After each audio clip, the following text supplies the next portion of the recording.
until the salt dissolves. Then add thinly sliced Scotch bonnet chilies and thinly sliced onion. And the chilies, of course, are what make the relish hellish. Let this mixture marinate for at least 30 minutes. It's sort of a pickle. It will actually keep for several days. All right, let's check the chicken. Swap out. Let's put the new guys out.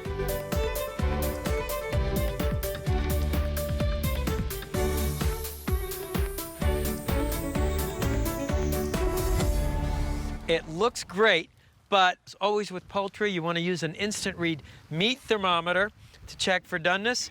You're looking for between 165 and 170 degrees. Bingo. Take the jerk chicken to a platter, which I've lined with a banana leaf, in keeping with the island theme.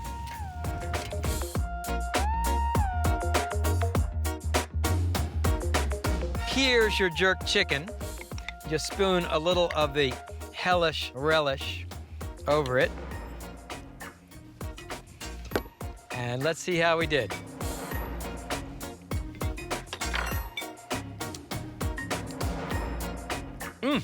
Really nice, man. Good heat, smoky meat. Makes you hungry for the Caribbean.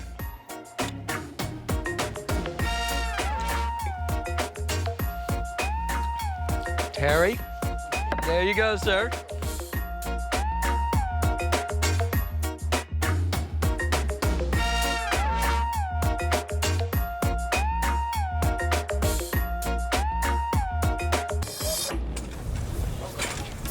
I will find a pan.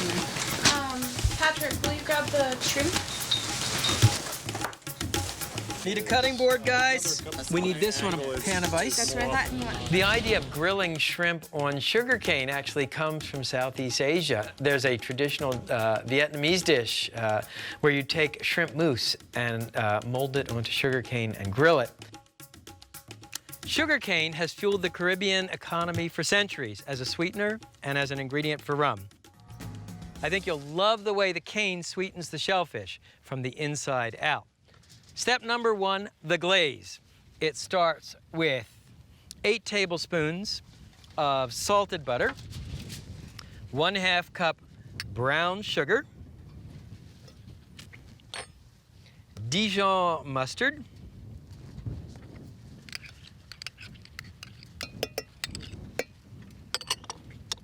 cinnamon, and cloves for a tropical flavor,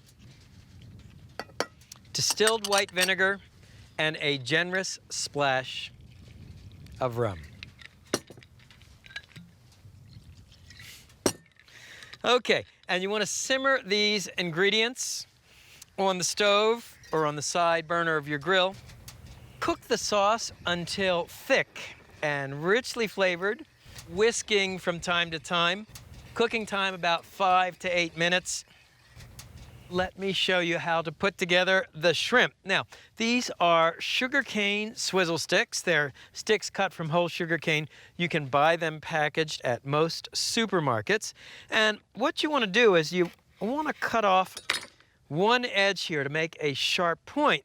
What you do on the shrimp, you make a starter hole using a metal or bamboo skewer. You just want to twist it a couple times to kind of widen that hole. And then insert the sugar cane, pointy end first, through the shrimp. These shrimp, by the way, are U10s. That means there are 10 shrimp to a pound. They are what we would call jumbo shrimp. They've been peeled and deveined. And next thing you want to do is oil, salt, and pepper the shrimp. Little extra virgin olive oil. We'll brush the tops of the shrimp. Now, sugarcane is actually not native to the Caribbean. It was brought there by Christopher Columbus on his historic voyage. Became a very important staple, both as a sweetener and as an ingredient for a new distilled beverage. The European settlers craved wine and brandy, but grapes wouldn't grow in the Caribbean. So they decided to still fermented sugarcane juice. The Latin word for sugarcane is saccharum. It was shortened to a beverage we all love, rum. Okay, we have one more preparation, an aluminum foil grill shield. Fold your aluminum foil in 3, like a business letter. And you want the shiny side out so it will reflect the heat. Okay, let's set up the grill.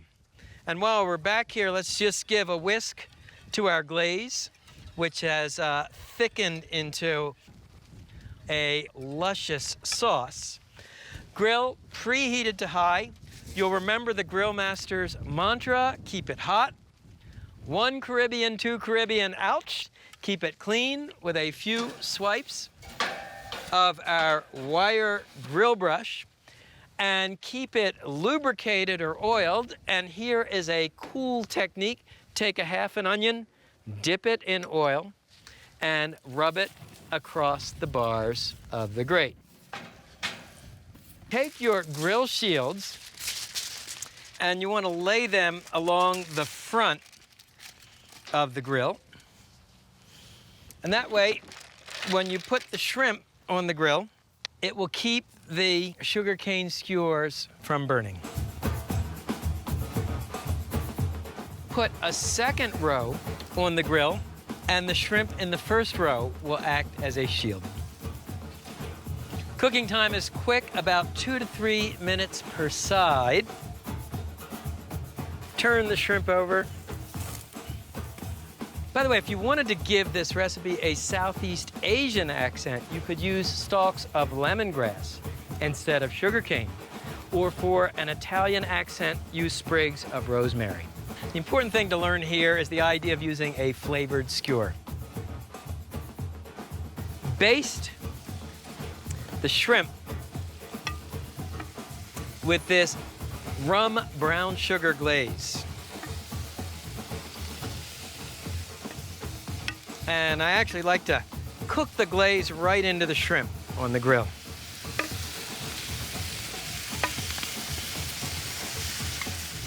And the way you tell the shrimp are done, well, first of all, the poke test, they feel firm to the touch. You can see by the color. Take the shrimp off. And I'm going to start in the middle here. Remember, the shrimp in the center cooks a little more quickly than the edges, so we'll give these guys on the edges just a few more minutes. And if they get a little bit too hot, you can certainly use a set of tongs to take the shrimp off.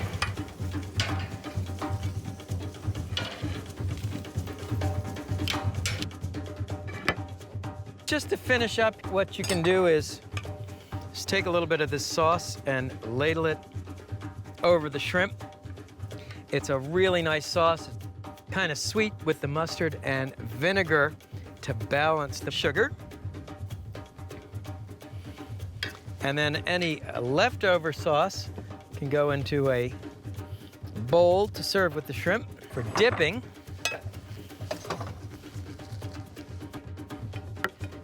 a little cilantro kind of reinforce that Caribbean flavor.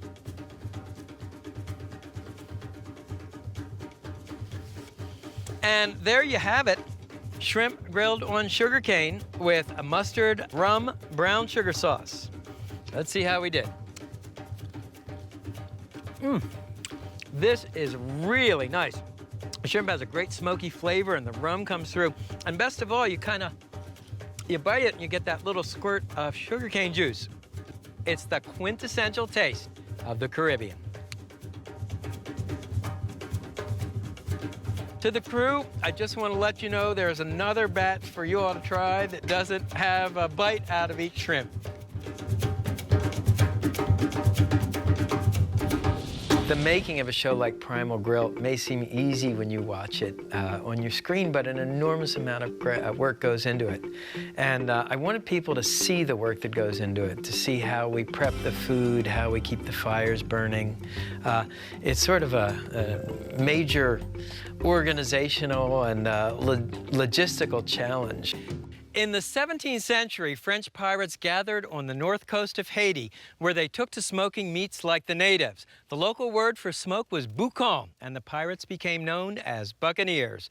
That's the origin of our last dish, buccaneer baby backs. As with so many dishes on Primal Grill, it begins with a rub. Start with coarse salt, brown sugar, black pepper, garlic powder, onion powder, ground cinnamon, and ground cloves for tropical flavor, cayenne pepper or hot paprika. Mix the ingredients with your fingers to break up any lumps that may be in the brown sugar. For the rib, I'm using a baby back. It's a rib that's cut right next to the backbone. We have an expression in American barbecue. We say eating high off the hog. These ribs are the most tender and the best marbles. What you want to do is sprinkle the rub over the ribs and rub the spices into the meat. If you're a newcomer, baby backs are great ribs. They're very tender and they cook quickly. And the cloves and the cinnamon really give these ribs a nice tropical aroma. These baby back ribs came peeled. If there's a skin on, you just pry it off with the probe of your instant read meat thermometer. And if you want to cook a number of racks of ribs in a small space, you can stand them upright in a rib rack. When you place the ribs in the rib rack, you want the fat part of the ribs upwards that way. As the ribs cook, the melting fat will baste the meat. Now the grill. We're working over charcoal. It's much easier to smoke on a charcoal grill than a gas grill. And I've lit natural lump charcoal in a chimney starter. What you want to do is set the grill up for indirect grilling. That means dumping the coals into these side baskets and leaving the center of the grill open. Now take a couple of aluminum foil pans and place them in the bottom of the grill. The foil pans actually serve two purposes. First, they catch the dripping fat from the ribs, and second of all, they force you to have an indirect grilling setup. Simply grab the ribs, place them on the grill directly over the drip pan away from the heat, and then to generate smoke, place a good tongueful on each mound of coals. Cover the grill, and you want to position the vents so that it's between the two mounds of coals. That way the smoke will be drawn up evenly. Cook at a temperature of about 325 to 350 degrees. Yeah, I know that's a little bit hotter than the low-slow method used for spare ribs, but with baby backs, I like to work at a higher heat. The meat comes out a little bit more crisp. The next step is to make the pineapple spray glaze. Start with pineapple juice. To it, add dry white wine, rum, and Worcestershire sauce. And the cool thing here is that we'll place the spray glaze in a spray bottle and spray it directly on the ribs. Pineapple is native to the New World. It was one of the first fruits brought by Columbus back to Spain. Okay, and then simply attach the sprayer. Good. Now, the ribs have been cooking for about 30 minutes. And what you want to do is just spray the ribs with this pineapple mixture. And what this does is helps keep the ribs moist and adds an extra layer of flavor. We'll cover the ribs and cook for another 30 to 40 minutes.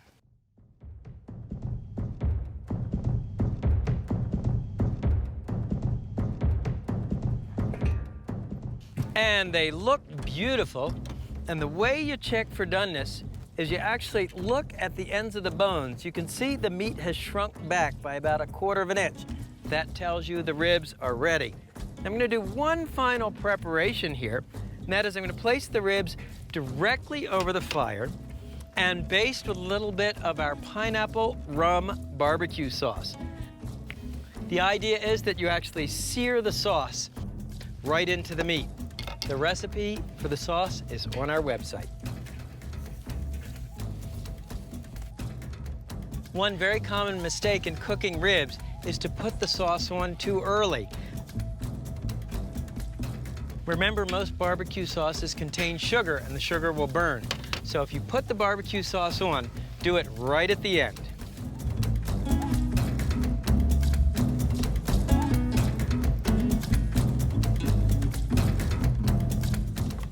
So here are the Buccaneer baby backs. Another test, they'll be tender enough to pull apart with your finger.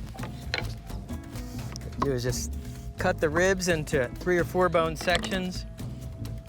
Arrange them on a platter, just like the Buccaneers would have done. We have nailed these.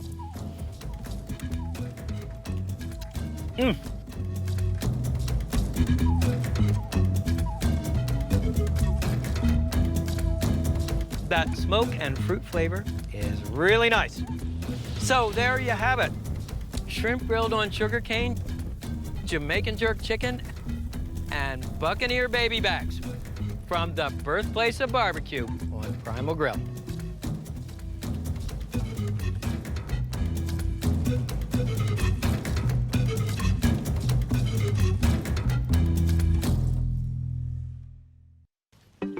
You probably know the Caribbean as a hotbed. Sorry, hotbed. So there you have it.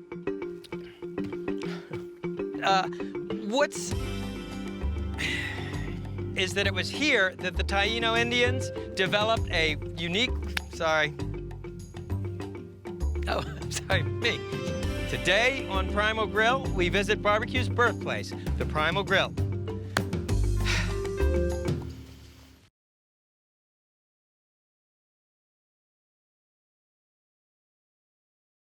Gaucho beef ribs, roasted in front of a bonfire, as they do in Brazil. Brazilian pineapple, it's dessert on the grill with a difference. Chicken in a salt crust, a unique technique from Uruguay. From the beautiful Esplendor Resort in southern Arizona, I'm Stephen Reichland. Today, we're grilling Gaucho style.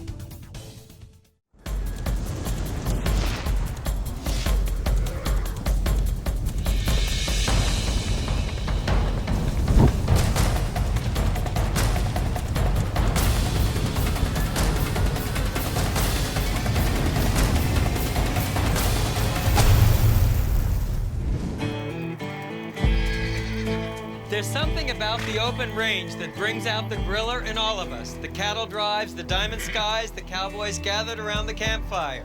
Today, we travel to South America, home of gaucho ribs, salt crust chicken, and spit roasted pineapple. Get ready for some authentic gaucho grilling.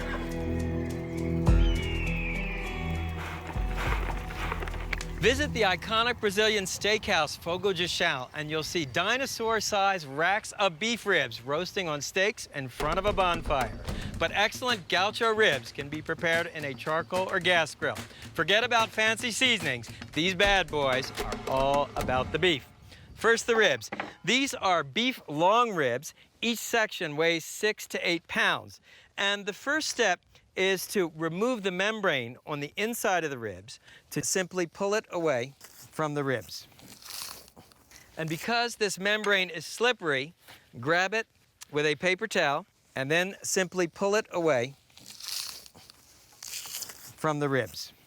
And you may need to come in at the other end and loosen the membrane here as well.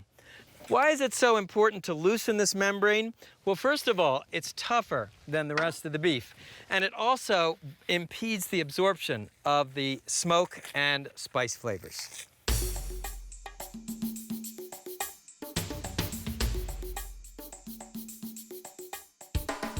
And that, my friends, is the hardest part of the preparation. Now, generously, and I mean very generously, season the ribs on all sides with coarse salt. Brazilians call this sal grosso, coarse salt, and freshly ground black pepper.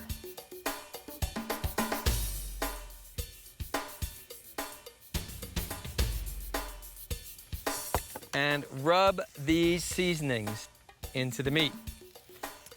Turn the ribs over and season the other side. Using coarse salt like this helps give you a savory crust.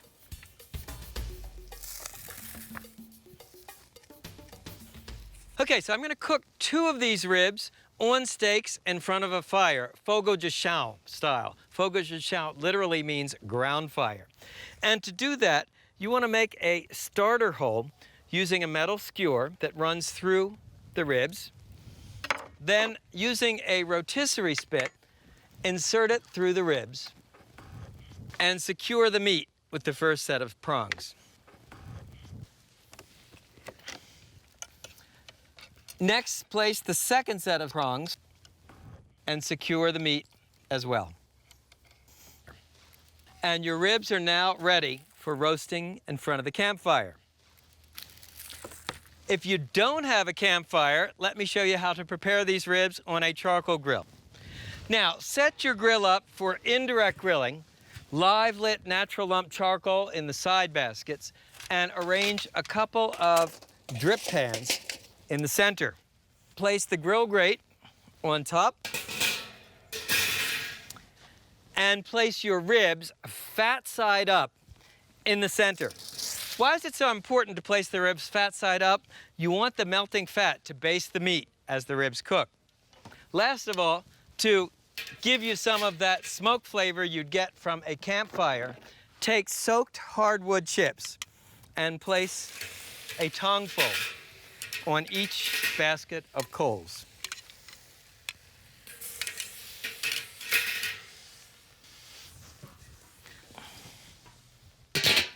Cover the grill with the vent positioned between the mounds of coals. You want to be cooking at about 350 degrees. Cooking time for a rack of ribs this size, about 3 to 3.5 hours. Now I'm going to grab our skewered ribs and head out to our fire pit to show you how to cook on an authentic fogo de chão.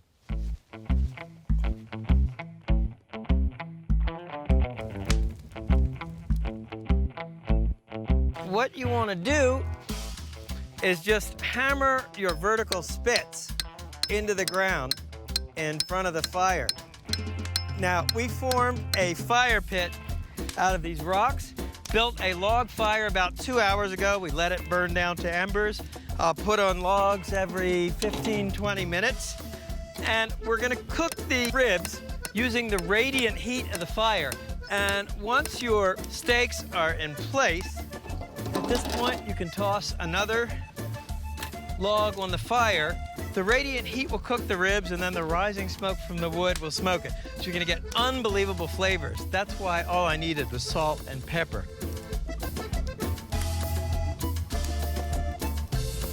And just give the ribs a turn every 30 to 40 minutes. You want them to cook evenly. If the fire burns too hot, simply pull the steak back. If it burns too cool and they're not cooking fast enough, tilt the steaks forward. Heat control, Primal Grill style.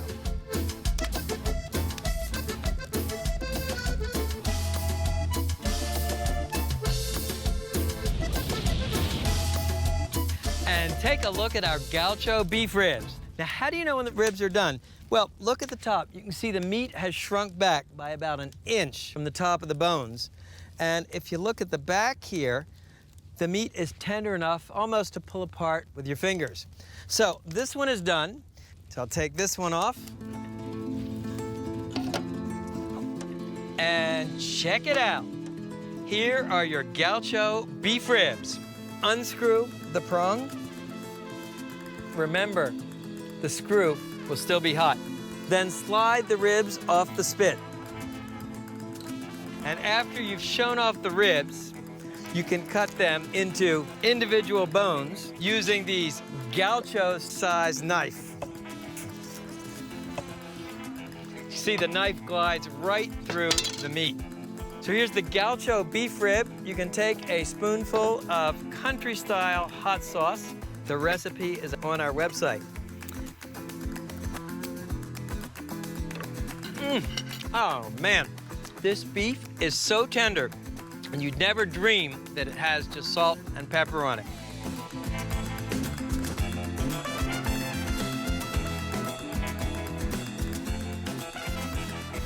Gaucho beef ribs, big, bold, and primal, because sometimes the best way to cook ribs is to do as little to them as possible.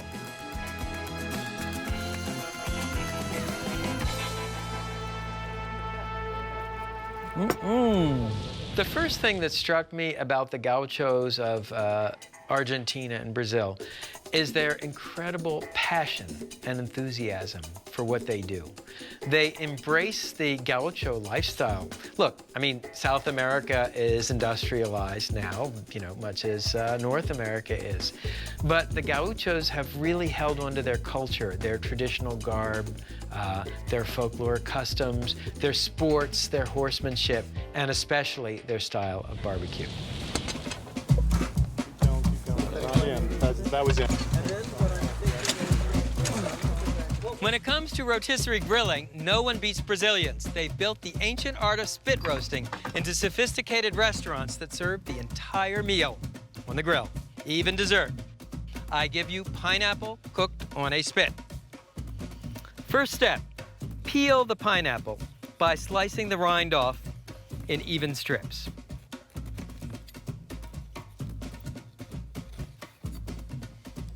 Next, lay the pineapple on its side and cut out the eyes by making a series of V-shaped cuts.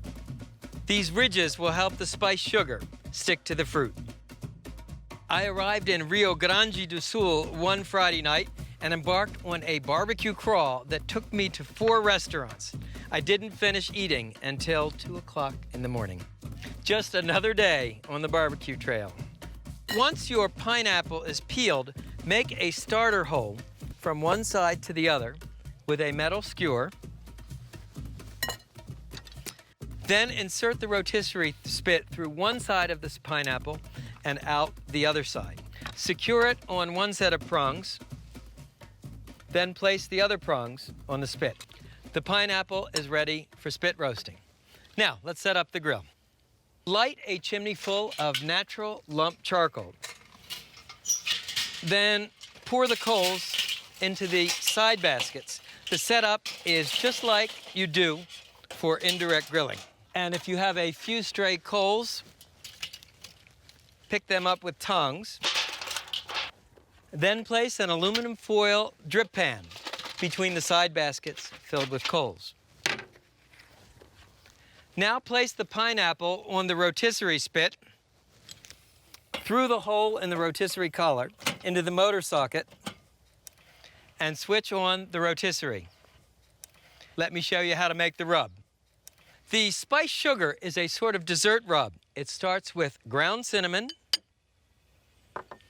and ground cloves added to granulated sugar. Stir to mix well.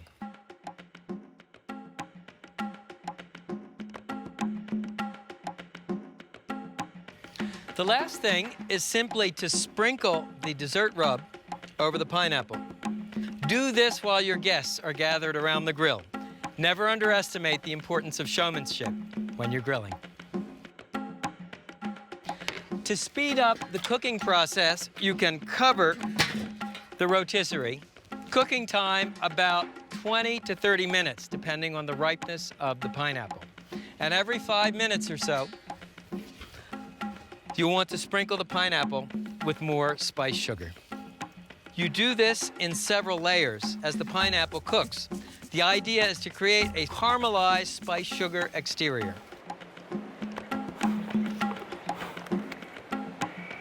And ready, camera, and action. So here's your spit-roasted pineapple.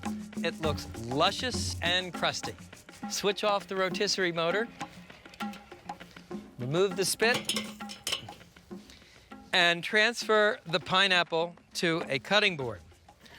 To loosen the hot screw of the prong, use a fork, ease the prong out of the pineapple. Pull out the spit and you're ready for business. In Brazil, they'd carve the pineapple right off the spit onto your plate. I like to slice it crosswise and serve it like a pineapple roast. You can see it's crusty on the outside and just luscious and tender inside.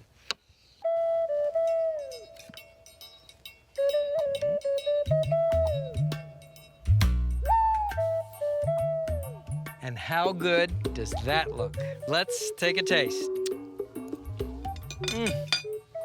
It's like pineapple caramel candy.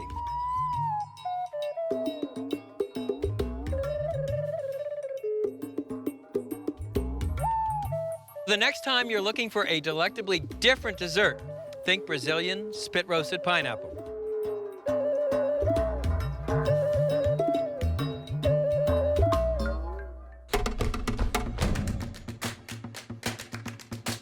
Francis Mallmann is the most famous grill master in South America, the sort of guy who once filmed an entire series on grilling on a glacier in Patagonia. So when I first heard about his salt-crusted chicken cooked in an horno al barro wood-burning oven, well, I bought my plane ticket for Uruguay the next morning. The salt crust seals in the moistness and flavor. The spectacular presentation speaks loud enough for itself. Start with a 4-pound chicken, preferably organic. Cut a whole clove of garlic in half and rub the outside of the chicken. Then place the garlic in the cavity. Cut a whole lemon in half and rub the outside of the chicken. Place the lemon half inside the cavity. Next, place a couple of fresh bay leaves in the cavity and a couple of rosemary sprigs.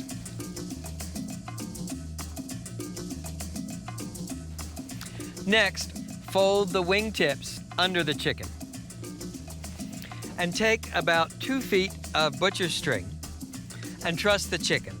Bring it under the tail of the chicken and over the ends of the drumsticks.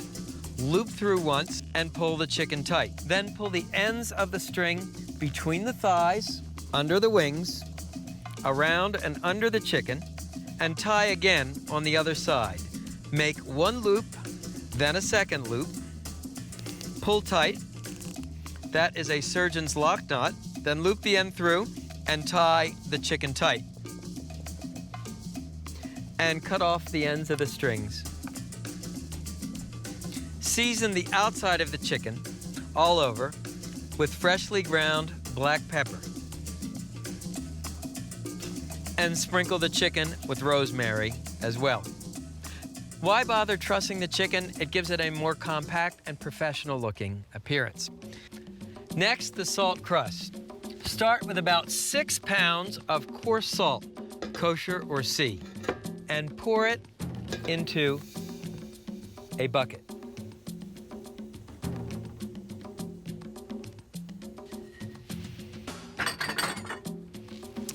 Then add about 2 cups of water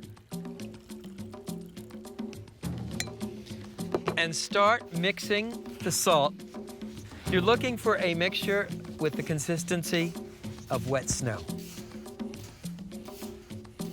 Francis Mallmann actually has 3 restaurants in South America, including one in Garzon, Uruguay. He's also the author of a spectacular book on live fire cooking called 7 Fires. Okay, now to put this all together, take some of the salt and arrange it on a cast iron plate to make a pedestal. Place the chicken on top and then completely pack it in and surround it with the salt mixture. This process of salt crusting and baking is not limited to South America. It's also a popular technique in Italy, where it's used to make salt-crusted branzino, sea bass. Pat the salt crust with your hands to make sure there are no cracks or fissures. Let me wash my hands, and I'll show you the oven.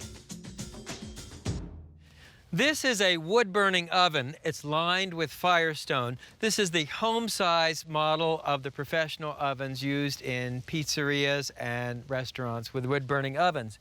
A few hours earlier, I built a hardwood fire, and you use whole logs on a bed of embers. It takes about 2 hours for the oven to come up to temperature.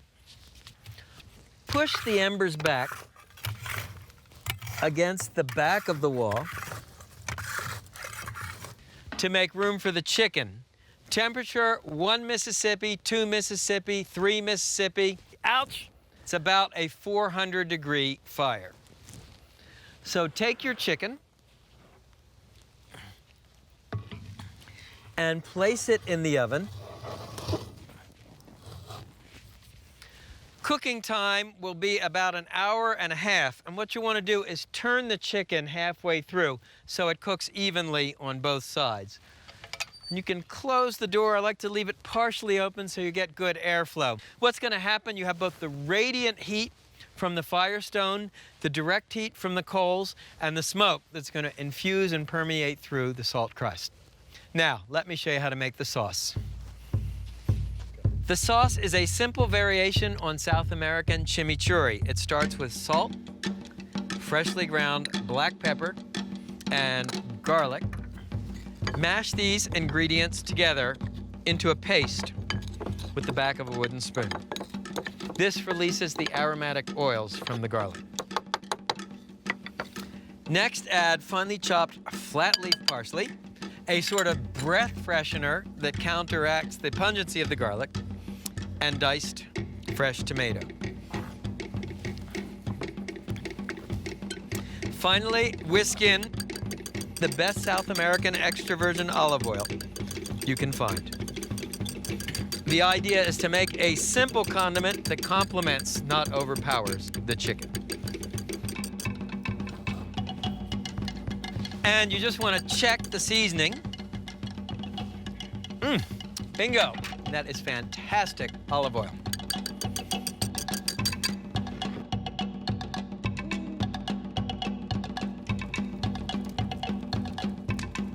So we'll open the oven door and just rotate the chicken.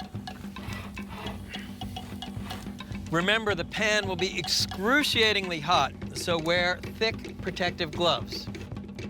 And you can use a meat hook to help you turn the cast iron plate. So we'll continue cooking the chicken another 40 minutes.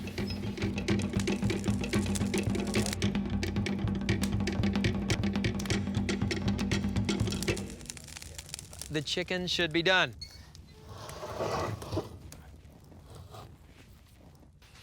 And place it on a large baking sheet. It's very hot, so you want to let it sit for a few minutes. Now, how do you know the chicken is cooked? Well, if you make this often enough, you sort of get a feel for it. But you can also use an instant read meat thermometer. Gently tap it through the crust. You're looking for 180 degrees? We've got it. Take a heavy implement like a cleaver and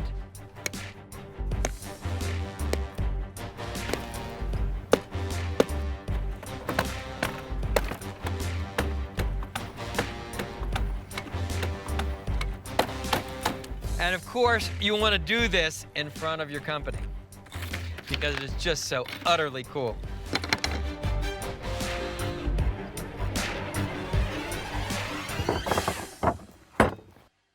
The fragrance of the lemon and rosemary, really nice. So then you want to take a pastry brush and start brushing off the excess salt. The idea of salt crusting, an ancient technique designed to seal in moisture and flavor. Finally, don't forget to cut the trussing strips. Let's see how we did. Take a couple slices of the breast meat, and you can spoon a little of the parsley tomato sauce.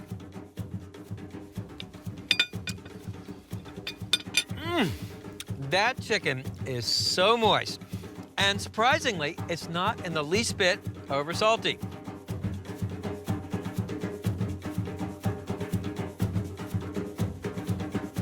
So that's it, folks. Gaucho beef ribs, spit roasted pineapple, salt crusted chicken, high drama from South America, and grilling at its gaucho best. See you next time.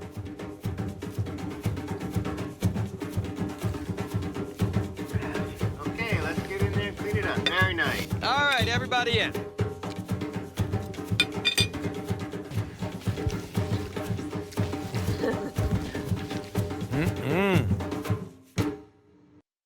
So we're gonna do a test on the chicken and the salt crust. We cooked it in the wood-burning oven. I just wanna give it a whack. Hit it pretty hard. And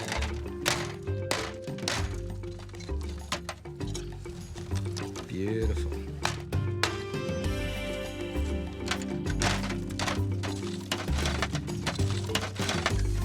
Hey, that's pretty cool, huh?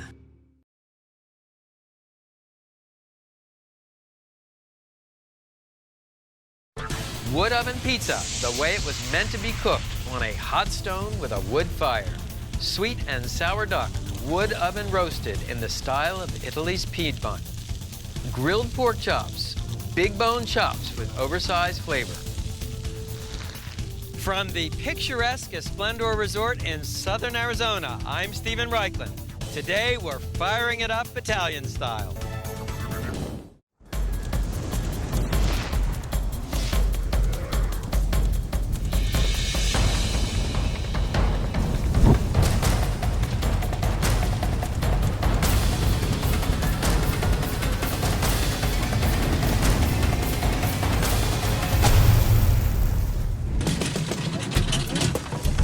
So what is it, 400 pounds?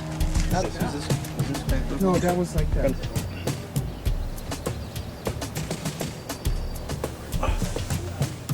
It's a vision as old as civilization itself, a clay or brick oven fueled by a flickering wood fire.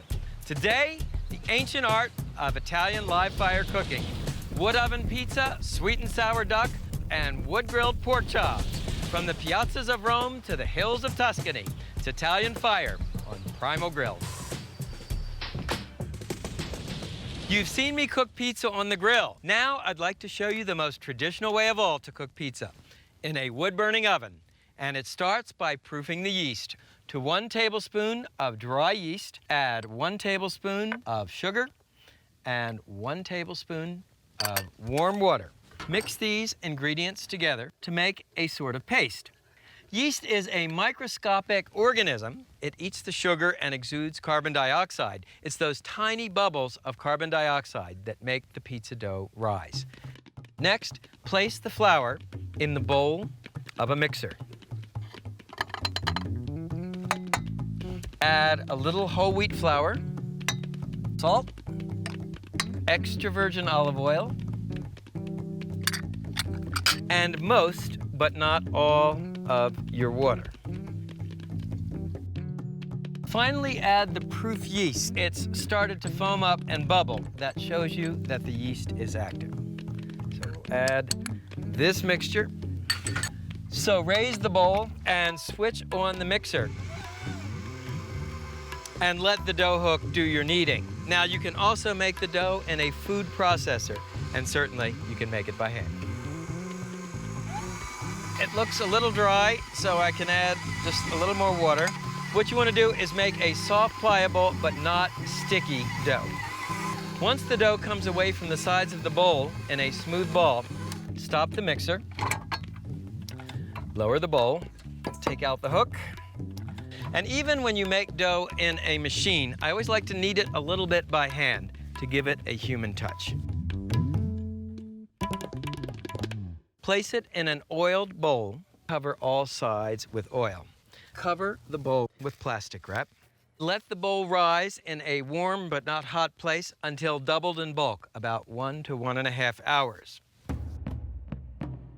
And here's a batch of dough I made earlier. Take the dough, form it into kind of a log shape.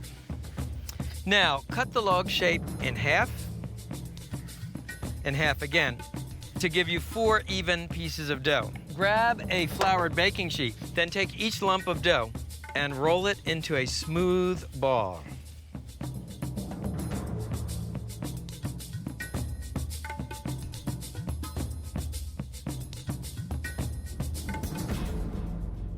And cover the dough balls with plastic wrap, then with a clean dish towel.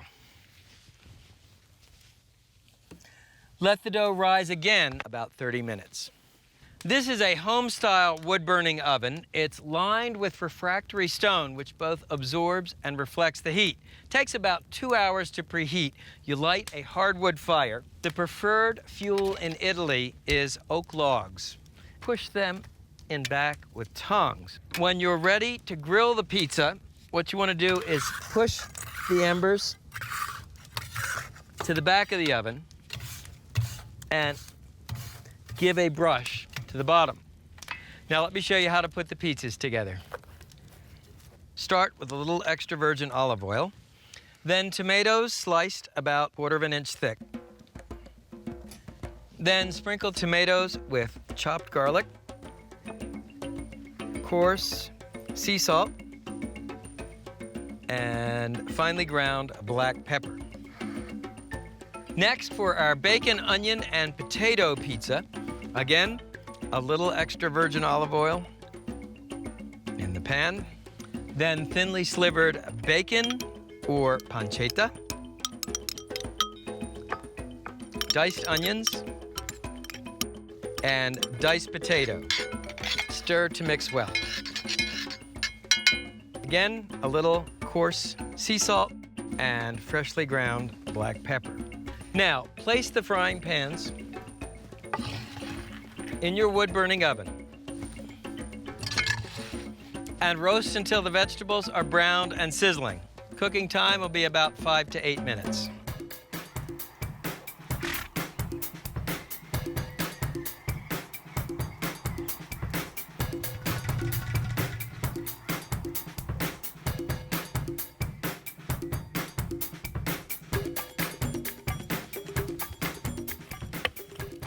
Brush off any excess flour, then sprinkle your peel with cornmeal.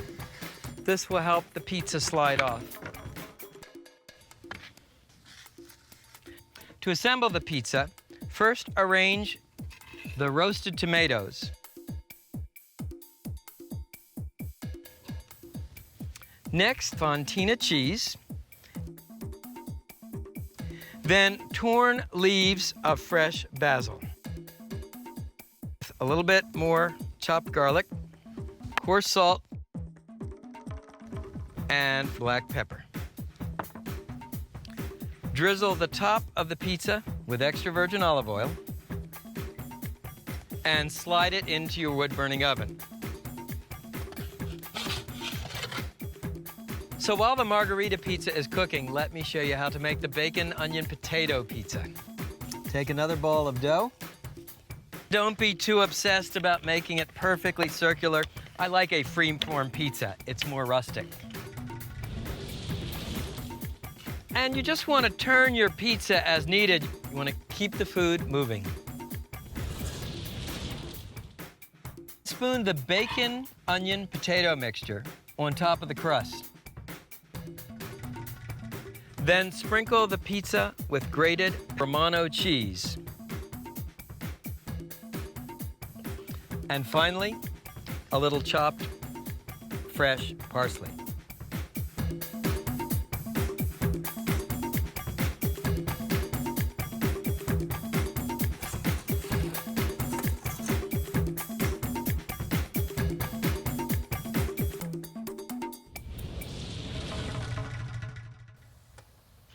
And check this one out, our bacon, onion, potato pizza. So let's see how we did.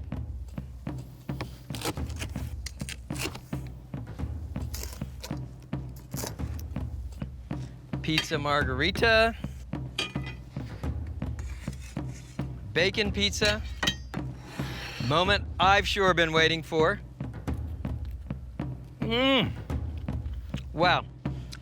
Bacon, onion, potato, cheese. It's It's just amazing. And the margarita, roasting the tomatoes, really gives them a rich, concentrated flavor. So there you have it. 2 pizzas hot from the wood-burning oven. It's Italian Fire on Primal Grill. Oh, yeah. Looks great. There we go. Cesare Giacone is a chef's chef, drawing an A-list of foodies from all over Planet Barbecue to his rustic restaurant in Italy's Piedmont. They come for baby lamb spit roasted in a wood-burning rotisserie in the dining room. They come for a sweet sour duck, equally remarkable for its succulent flesh as for its soulful flavor. Here's how we make it. Start with a 5 to 6 pound duck. And using poultry shears, remove the backbone. Next, open the duck up and using a very large knife, cut it in half through the breastbone. Now, trim off any excess skin. Cut the tip off the wing. A duck is about 40% fat, so you want to cut off as much as you can before you start cooking. Next, using a sharp knife, score the skin on the breast meat, first in one direction, then the other. This will help release the fat as the duck cooks.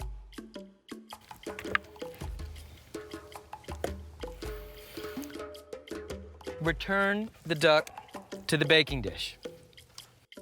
Next, season the duck. First with coarse sea salt, freshly ground black pepper. Then finely chopped garlic and finely chopped rosemary.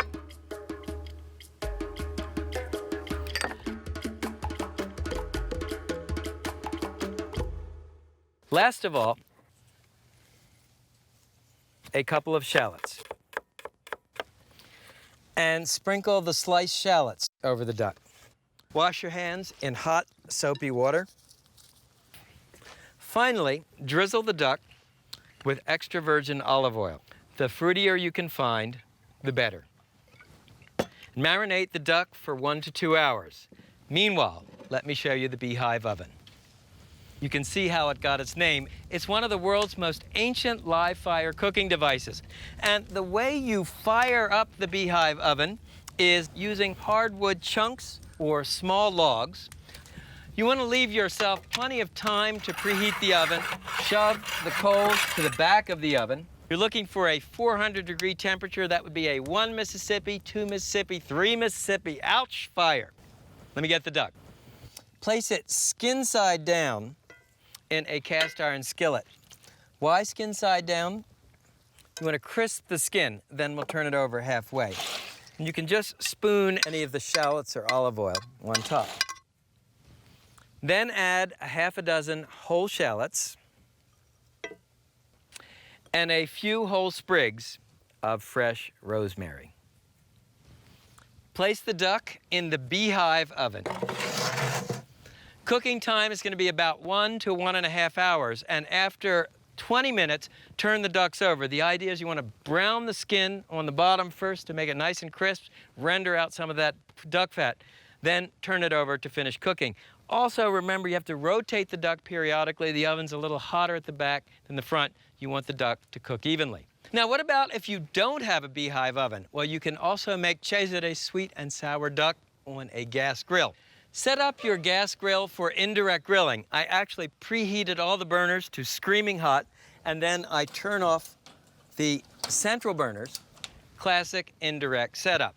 Now place the skillet on the grill in the center over the unlit burners.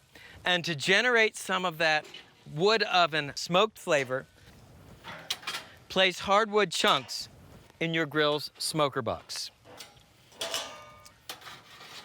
And close the lid. If you don't have a smoker box, just put the wood chunks in a small cast iron skillet or even wrap them in aluminum foil. Poke a few holes on top. That's called a smoker pouch. Now close the grill lid. Indirect grill the duck. Cooking time's the same, 1 to 1.5 hours. I'm coming on the other side. Okay, here we go. Come to me. Hold on one second. Once the duck halves are lightly brown, turn them over. Continue roasting until the duck is completely cooked, another 45 minutes to 1 hour. The duck looks done, and it sure looks good, but to make certain, use an instant read meat thermometer. I like my duck medium well, about 175 degrees.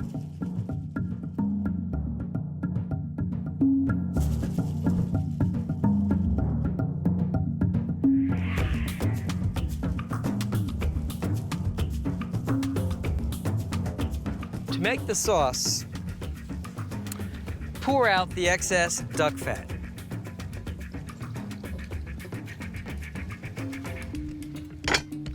Then deglaze the pan with red wine vinegar.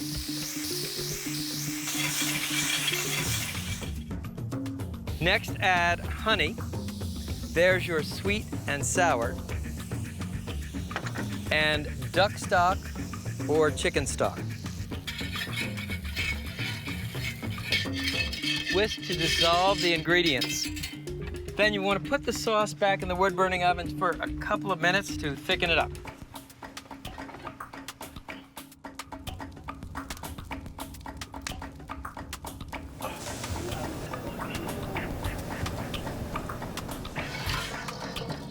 And once your sauce is thick and syrupy, simply whisk in butter to make it rich and glossy. And finally, salt and freshly ground black pepper to taste.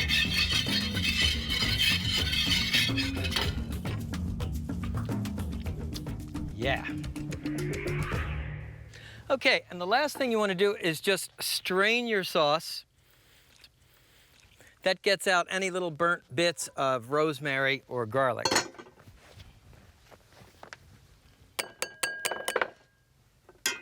Then ladle your strained sweet and sour sauce over the duck.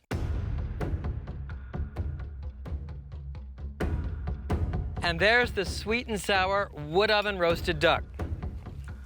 Can't wait to cut into this one. Look at that. You even get a touch of pink from the smoke. Now this is what duck is supposed to taste like. It's sweet, salty, with nice rosemary flavor. I think Cesare would be proud.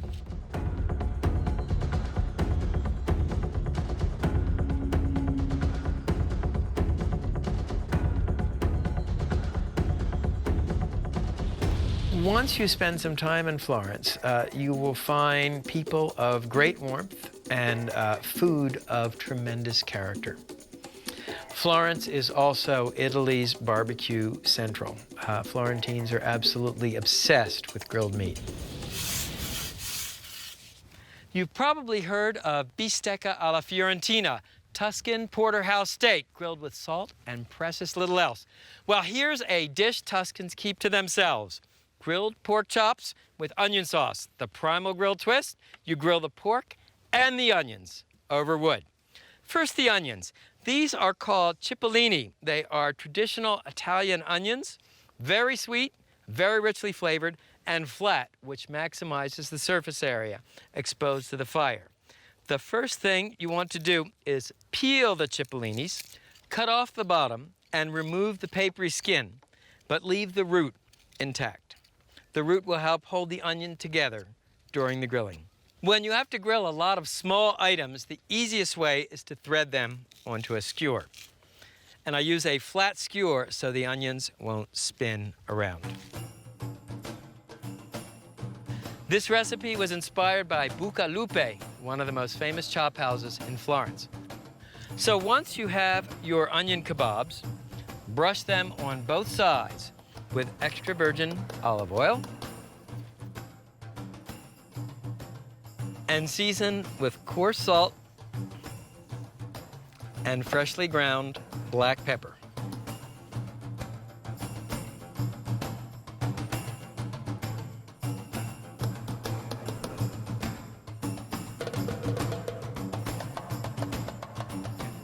This is a front-loading wood-burning grill.